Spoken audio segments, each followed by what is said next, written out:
Elle est un des piliers de cette équipe de France féminine de foot qui semble bien partie pour nous faire rêver à la Coupe du Monde qui se dispute en ce moment au Canada. Camille Abili, milieu de terrain des Bleus, est votre invité Thomas pour l'interview vérité d'Europe 1. Bonjour Camille Abili. Bonjour. Dimanche, vous jouerez avec vos coéquipières le 8e de finale de la Coupe du Monde face à la Corée du Sud. Dites-nous, est-ce que nous, ici en France, on peut déjà mettre une petite bouteille de champagne au frais ? Est-ce qu'on sera en quart lundi matin ? C'est ce qu'on souhaite, en tout cas, on va tout faire pour. Maintenant, on a pu voir dans les matchs de poule notamment que c'est jamais évident de gagner un match. On s'est qualifié face au Mexique, mais il faut prendre la Corée avec beaucoup de respect surtout et faire un bon match encore. Sur le papier, comme on dit, la Corée du Sud, c'est jouable. Oui, voilà, c'est ça. On est favorite. Mais voilà, comme je disais, un match de foot reste un match et il faudra être déterminé comme on a su faire le dernier match de poule et j'espère qu'on se qualifiera pour l'écart. Est-ce que vous percevez, Camille Abili, avec vos coéquipières, l'engouement qui est en train de naître ici en France autour de cette équipe féminine ? Non, pas trop. C'est vrai qu'on reçoit pas mal de messages des proches ou via les réseaux sociaux. On voit que ça commence à bouger, mais c'est vrai que le fait d'être loin, on sent pas encore cet engouement. Mais j'espère qu'on rentrera avec une médaille et on pourra profiter de tous les Français qui viendront nous voir. Petite rectification, il ne faut pas rentrer avec une médaille, il faut rentrer avec la Coupe du Monde, hein, Camille. J'espère, mais déjà une médaille au minimum. Si on arrive à rentrer avec la Coupe, ça serait avec plaisir. Vous savez que vous battez record d'audience sur record d'audience à chaque match ? C'est bien, ouais, c'est super. C'est là qu'on voit que l'évolution du football féminin et que les gens s'y intéressent de plus en plus. Donc je pense que s'il y a une finale ou une demi-finale, on peut encore battre ces records. Donc ça, c'est vraiment une bonne chose. Ça vous met la pression ou ça ne change rien ? Vous êtes dans votre bulle, là, coupée du monde, comme les garçons quand ils disputent un mondial ? Oui, après, on n'est pas complètement coupé. Comme je disais, on a les proches au téléphone, on a Internet, donc forcément, on a un lien avec la France. Mais c'est vrai qu'on est quand même dans notre monde un petit peu, on est très concentré sur la compétition. Après, on s'intéresse quand même à toute l'actualité autour. Vous avez le droit de sortir, de parler, de naviguer sur Internet. Vous jouez à la PlayStation aussi, comme les garçons, ou pas ? Non, ça, certaines filles aiment, mais dans l'ensemble, on n'est pas trop jeux vidéo. Et vous faites quoi alors pendant les temps morts, dans les temps de pause ? Déjà, souvent, on analyse aussi les adversaires, donc on regarde beaucoup de foot à la télé. Après, beaucoup, on est pas mal à regarder des séries, et puis aussi on bouquine pour beaucoup, donc on a apporté des livres de poche. Vous lisez quoi, vous, en ce moment ? Moi, je lis Musso. D'accord.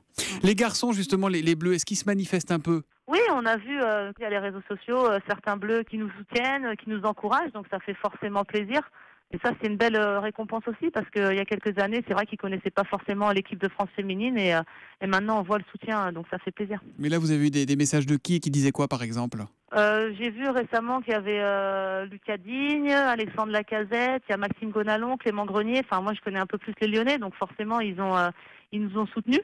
Et c'est vrai qu'ils sont à fond derrière cette équipe. Et même en vacances, parce qu'ils sont en vacances, ils nous soutiennent. Donc ça, c'est important. Ah, vous connaissez mieux les Lyonnais, et pour cause, hein, vous jouez avec l'Olympique Lyonnais. Voilà, ça vous a pris quand et comment le foot, vous ?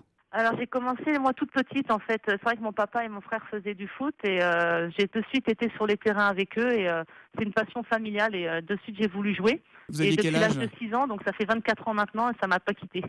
Mais quand on demande à faire du foot à ses parents quand on a 6 ans, ils vous répondent quoi ? Va danser dans ta chambre ?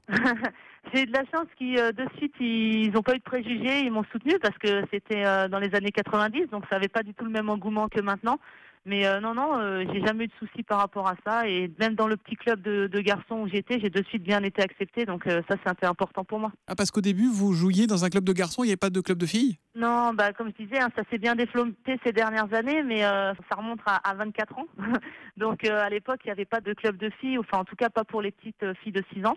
Donc j'ai joué pendant 8 années avec les garçons. Vous avez commencé votre carrière pro à Saint-Brieuc en 2000. 2000, c'était la préhistoire pour le foot féminin. Oui. Qu'est-ce qui a changé depuis ?